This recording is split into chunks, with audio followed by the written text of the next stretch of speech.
నమస్తే, welcome to TV 999 news. ఇక వార్తల్లోని వివరాలు చూద్దాం. భద్రాద్రి కొత్తగూడెం జిల్లా ఇల్లందు పట్టణం తెలంగాణ రాష్ట్ర ప్రభుత్వం ప్రతిష్టాత్మకంగా చేపట్టిన ప్రజాపాలన అభయహస్తం 6 గ్యారంటీల దరఖాస్తు స్వీకరణ కార్యక్రమాన్ని నేడు ఇల్లందు శాసనసభ్యులు గౌరవనీయులు శ్రీ కోరం కనకయ్య 1-19-20 వార్డులో ప్రారంభించారు. అనంతరం వారు మాట్లాడుతూ ఇందిరమ్మ రాజ్యమే లక్ష్యంగా వీరందరూ నమ్మి కాంగ్రెస్ పార్టీని అధికారంలోకి తెచ్చినందుకు ప్రతి ఒక్కరికి పేరు పేరున కృతజ్ఞతలు తెలిపారు. మిగిలిన గ్యారంటీలు సైతం అమలు చేసేందుకు ప్రజాపాలన కార్యక్రమాన్ని ప్రారంభించామన్నారు.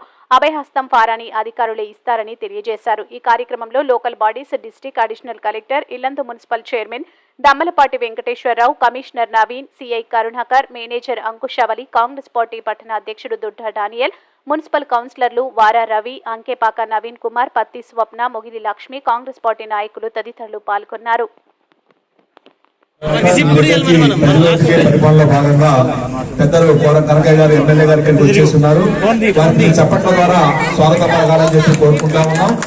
అదేవిధంగా ఎడిషనల్ కలెక్టర్ గారు మధుసూదన్ గారు, అదేవిధంగా గౌరవ కమిషనర్ గారు కూడా ఇక్కడికి వచ్చిన్నారు.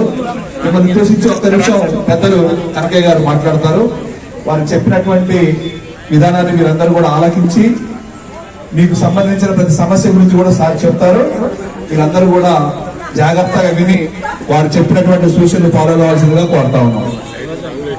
పరిపాలన చేస్తూ ఉంది కాబట్టి మేమెవరు కూడా అధైర్యపడద్దు.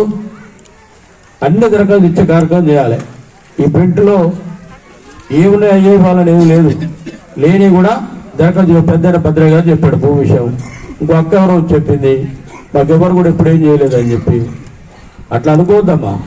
ఎవరికైనా పరిష్కరించడానికి ప్రభుత్వం ఉంది, అక్కడ కౌంటర్లో దరఖాస్తు ఇవ్వండి. భూమి సమస్య కానీ, రేషన్ కార్డు కానీ, నీకు ఏ ఇబ్బంది ఉన్నా కూడా దరఖాస్తు ద్వారా అక్కడ తెలియపరుస్తాను. విన్నారామా? అర్థమైనా? అలా చేయండి. వీడికి వచ్చి మాకు అది లేదు లేదంటే ఏం చేయరు. కాగితం అక్కడ ఇవ్వాలి. ఆ దరఖాస్తు ఇచ్చిన తర్వాత మళ్ళీ గవర్నమెంట్ నుంచి కోరిక వస్తుంది. గవర్నమెంట్ నుంచి ఒక ఇద్దరు అపాయింట్ చేస్తారు. ప్రతి ఇంటికి పోయి మీ సమస్యలన్నీ కూడా తెలుసుకోవడానికి వస్తారు. వాళ్ళు వీళ్ళకి భూమి ఉందా లేదా, రేషన్ కార్డు ఉందా లేదా, గ్యాస్ ఉందా లేదా, కానీ భూమి పంచాయతీ ఏంటి, ఇదంతా 1/70. ఈ 1/70 ఇది ఎప్పుడు వచ్చింది? వీళ్ళు 1/70కి ముందు వచ్చిందా వెనక వచ్చిందా? ముందు వచ్చిన వాళ్ళకి కట్టించారు, వెనక వచ్చిన వాళ్ళకి ఎందుకు ఇవ్వలేదు? ఇవన్నీ కూడా పరిశీలిస్తారు. భద్రయ్య గారు మీరు అదే పడకండి, అందరికి వస్తుంది.